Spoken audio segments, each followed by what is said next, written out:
Hi, so for those who don't know me, I'm Gabe. I live in Seattle currently. I've been here for less than a year, and I find myself in the presence of a team that's been quite great for the past 10 months, rounding up on a year. And to be honest with you, I would like to keep that. I work as a front desk associate at a pretty great property in downtown Seattle, and a lot of it has to do with really good, better than normal management. There are some managers that I absolutely adore to work with, and it's a blast to be around. The encouragement and just how easy they make it to be able to do your job, whether it is to check someone in, answer some questions, take care of some billing tasks here and there, prepare reports, make sure there's transparency and accountability, and just go above and beyond for my guests. At the end of the day, I am very protective of my guests. They do pay a lot of money for some of these rooms, and I do believe in getting your money's worth, and I'm there to try to ensure of that happening as much as I possibly can. I do believe in the art of providing customer service, and well, having said that, I have to apologize. I am extremely anxious, and this is a lot for me. I've tried putting thoughts on video before, and I've done it for a while there, but I quit, and now I'm trying to come back to it. This is in a new, very new context and new environment under new conditions. A lot has changed since the last time, but back to the point of the matter, I'm extremely ADHD. I do believe in the art of customer service, and I do believe in going above and beyond for my guests, and being around people who are supportive of you and really do care about you and are not a bunch of backstabbing assholes and don't wish for your downfall and are not negligent and ignorant of where you come from and what you struggle with. And it also helps that some of these teammates are struggling with the same things, and it makes it easier.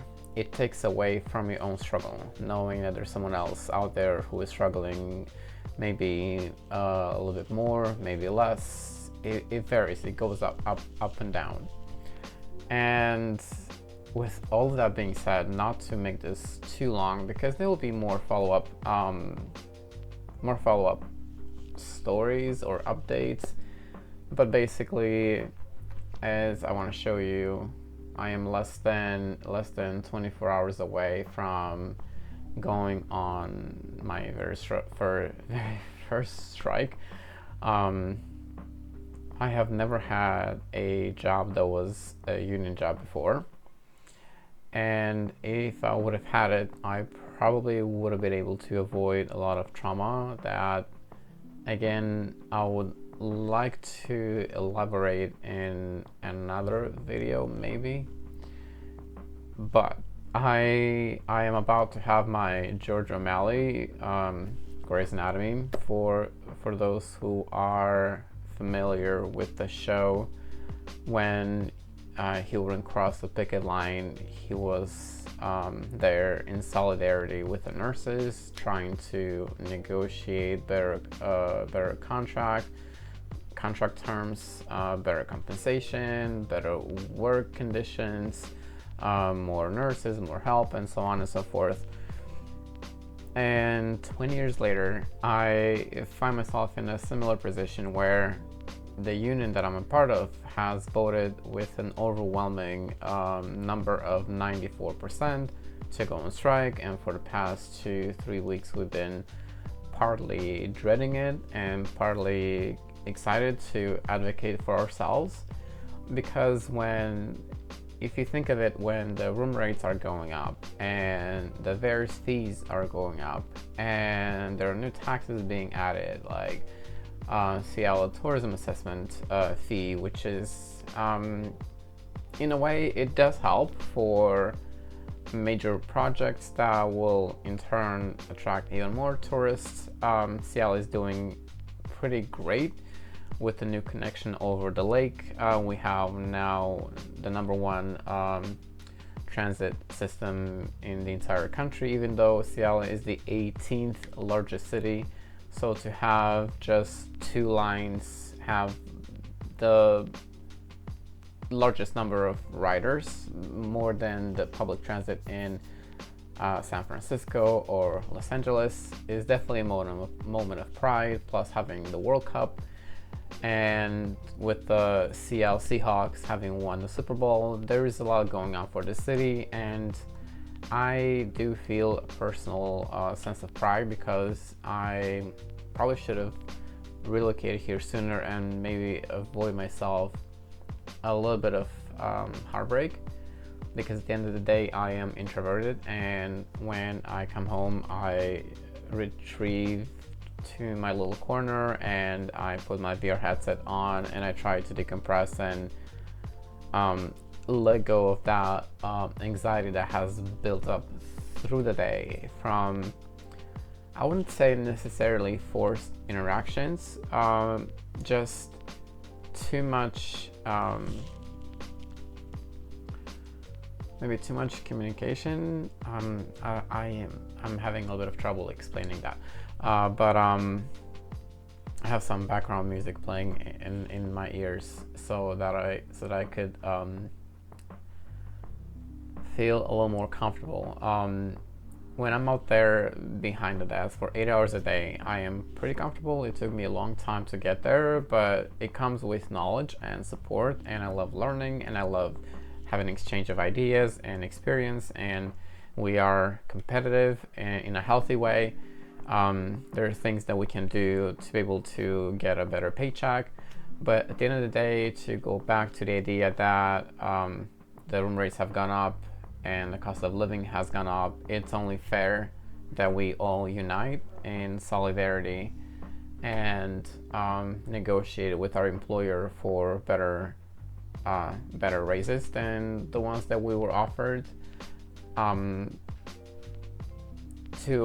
a lot of us, it has felt that the raise that we were offered was a slap in the face, with how much gas is, for everyone that knows, why it is the way it is, especially in the state of Washington and on the West Coast, with how much rent is. Luckily for Seattle, there's such things like MFTEs, which is subsidized housing for low-income earners, which I fall in that bracket.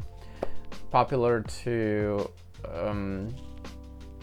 popular belief, or contrary to popular belief, front desk associates do not make a lot of money. I am on the lucky end. Someone the other day asked me, if you want to strike despite saying that you have such great pay, then why would you do it? And I said, well, the cost of living has gone up since this raise kicked in December of 2025. And groceries have gotten a lot more expensive. And to be honest with you, I would love to go to the grocery store, which I once upon a time loved doing. It was incredibly relaxing. It has since diminished. But I would love to go to the grocery store and be able to pick up some nectarines or peaches and not think that maybe I can skip it this time, maybe I can skip it the next time, maybe I can skip it the next time. This time I'll just get 1 box of fettuccine pasta, 2 jars of fettuccine alfredo, and 4 pieces of raw chicken, so I can make some fettuccine alfredo for me and my teammates. And being on strike, trying to get a better raise, which we deserve. There are properties in New York who have done the same thing, and I realized that New York is a large city with a much larger population than Seattle, but the cost of living is quite similar. which is high.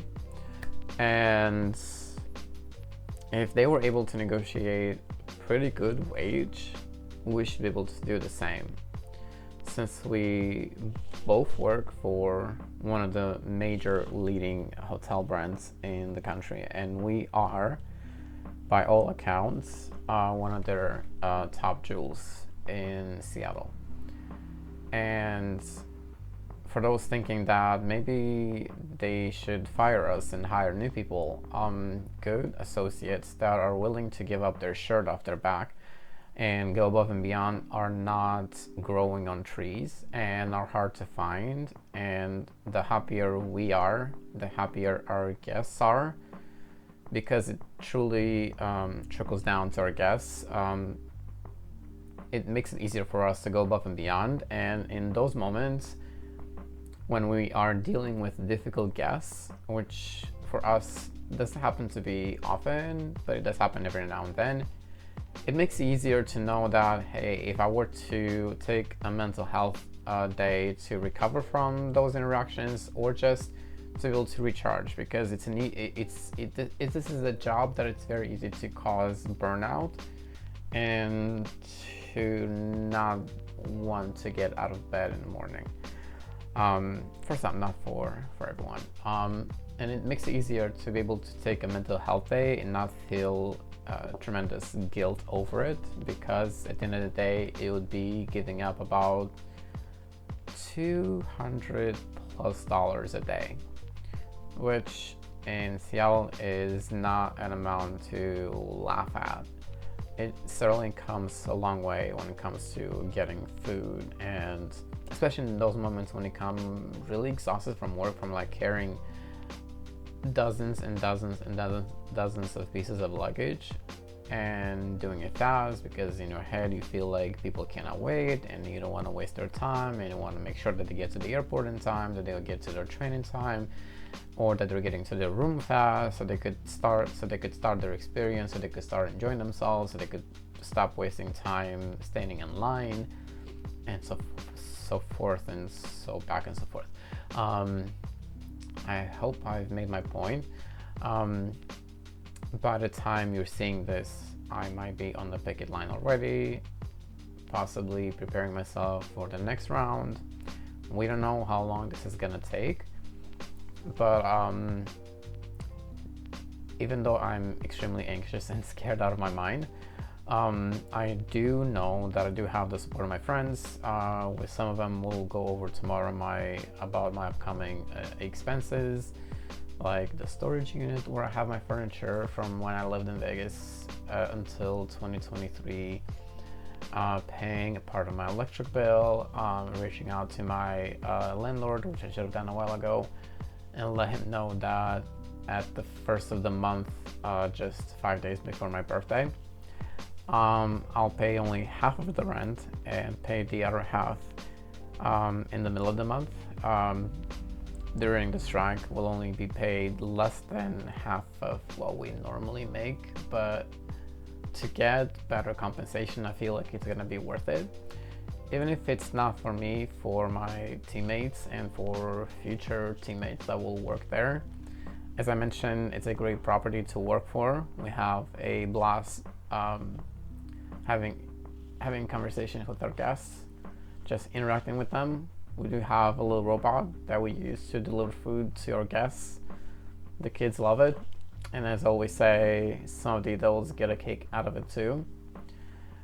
Even though we've had it for a little while, and possibly there is a more modern, not possibly, definitely there are better versions out there who are doing the exact same thing, delivering food, delivering small items, DoorDash deliveries.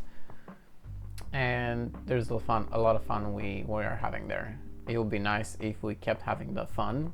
It would be nice if we received what we're advocating for and not be stonewalled and lied to and manipulated and watched and spied and low-key retaliated against, just having things said to us that will definitely upset us.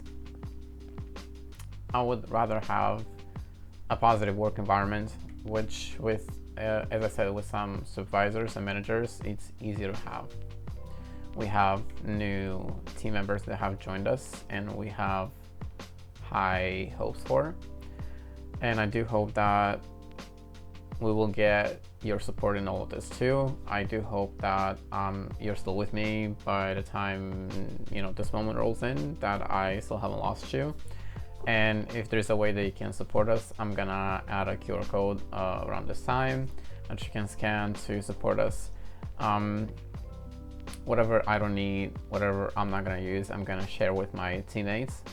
There's about 6 or 7 of us. All except for one will be on the picket line, and hopefully this will not last very long, but for however long it lasts, I will be there shoulder to shoulder with my teammates, and while advocating for better things. We'll try to have a good time at the same time, which I'm sure it'll be hard for someone that's socially awkward. I will do my very best. And for those watching on their cell phones, click on the link in the description. And if you want to share this with other people who you know might be supportive as well, please do so. And I'll see you in the next one. Thank you so much for watching, and I do hope that I get to maybe check you in one of these days in one of the many rooms that I get to check people into, that people love and come back to time and time again, whether it is for a trip to Vancouver, or going on a cruise to Alaska, or coming in for a graduation, or for a celebration, or for a birthday, or just coming in town to visit, or for business, or being a tourist. There are so many reasons to come to visit Seattle, and it's come see me. Anyway, thank you for watching, and I'll see you in the next one. I hope to see you soon.